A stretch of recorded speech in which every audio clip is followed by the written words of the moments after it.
Acute ఫీజర్ ఏంటంటే ఇమ్మీడియట్‌గా ఇట్లా చీల్చుకొని రావడం వల్ల మొత్తం కట్ అయిపోయి విపరీతమైన మంట, నొప్పి అనేది స్టార్ట్ అవుతుంది.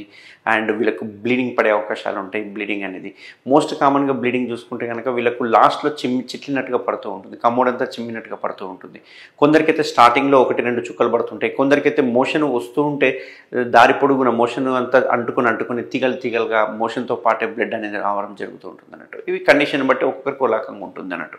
సో యూజువల్‌గా మనం ఎప్పుడు చెప్తుంటాను నా వీడియోస్‌లో మోషన్ బై ద్వారం అనేది మన లిప్స్‌లా ఉంటుంది. మన లిప్స్‌కి ఎంత కేర్ ఇస్తామో మోషన్ బై ద్వారం కూడా అంతే కేర్ ఇవ్వాలి.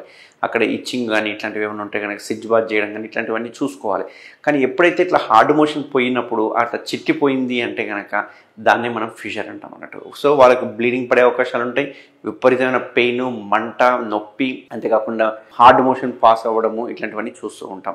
ఎంత నరకంగా అనిపిస్తుంటుంది అంటే వీళ్ళకి నెక్స్ట్ డే మోషన్ వెళ్ళాలి అంటే వీళ్ళకు కళ్ళలో నీళ్లు తిరుగుతుంటాయి అన్నట్టు. మోషన్ వెళ్ళడానికి ఇష్టపడరు. ఎందుకంటే నొప్పి మళ్ళీ ఎక్కడ రిపీట్ అవుతుందేమో అన్న ఉద్దేశంతో మోషన్ని బంద్ చేసుకుంటారు, ఆపుకుంటారు. దీనివల్ల 1-2 రోజులు ఆపుకోవడం వల్ల మోషన్ ఇంకా హార్డ్గా ఫామ్ అయిపోతుంది. ఇంకా హార్డ్ ఫామ్ అయ్యే వరకు థర్డ్ డే మోషన్ మళ్ళీ గట్టిగా మొక్కే వరకు కట్ అయిన చోట మళ్ళీ కట్ అవుతూ ఉంటుంది. అట్లా కట్ అయిన చోట హీల్ అవుతున్న కొద్దికల్లా మళ్ళీ కట్ అవుతుంటుంది. ఎందుకంటే నెక్స్ట్ డే మోషన్ పోతుంటాం కాబట్టి. సో కట్ అయినది హీల్ అవుతుంటుంది, కట్ అవుతుంటుంది, హీల్ అవుతుంటుంది, కట్ అవుతుంటుంది. ఇట్లా క్రానిక్గా ఎక్కువ రోజులు ఇలాగే కట్ అవుతూ హీల్ అయిపోతూ ఉంటే దాన్నే మనం క్రానిక్ ఫిషర్ అంటూ ఉంటాం అన్నట్టు.